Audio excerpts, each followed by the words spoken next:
जैसे ही भारतीय मूल के ऋषि सुनक ब्रिटेन के प्रधानमंत्री बने, ब्रिटेन के बाद भारत में ही सबसे ज्यादा खुशियां मनाई गई। लेकिन ऐसा बिल्कुल नहीं है कि सुनक के प्रधानमंत्री बनने पर सिर्फ ब्रिटेन में ही राजनीति हुई हो।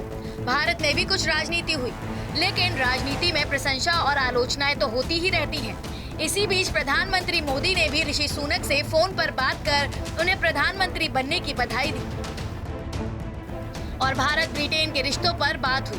साथ ही दोनों देशों के बीच में होने वाले फ्री ट्रेड एग्रीमेंट को लेकर भी विस्तार से चर्चा हुई, जिसके बाद पीएम ने ट्वीट भी किया तो सुनक ने भी इस पर प्रतिक्रिया दी।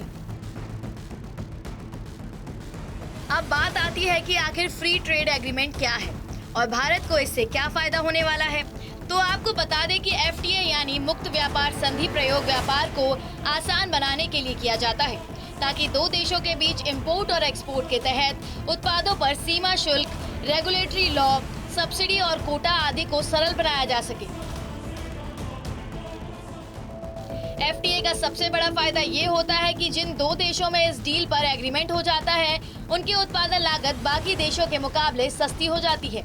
अगर इसके फायदे की बात करें तो FTA गैर टैरिफ रुकावटों को कम करने, विशेष रूप से तकनीकी रुकावटों तथा निवेशक को संरक्षण की बात करता है।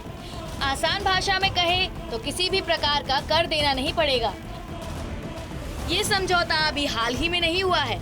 इसके लिए भारत काफी लंबे समय से ब्रिटेन से बातचीत कर रहा था, लेकिन ब्रिटेन में चल रही राजनीतिक उठापटक के बीच ये डील संभव नहीं हो सकी।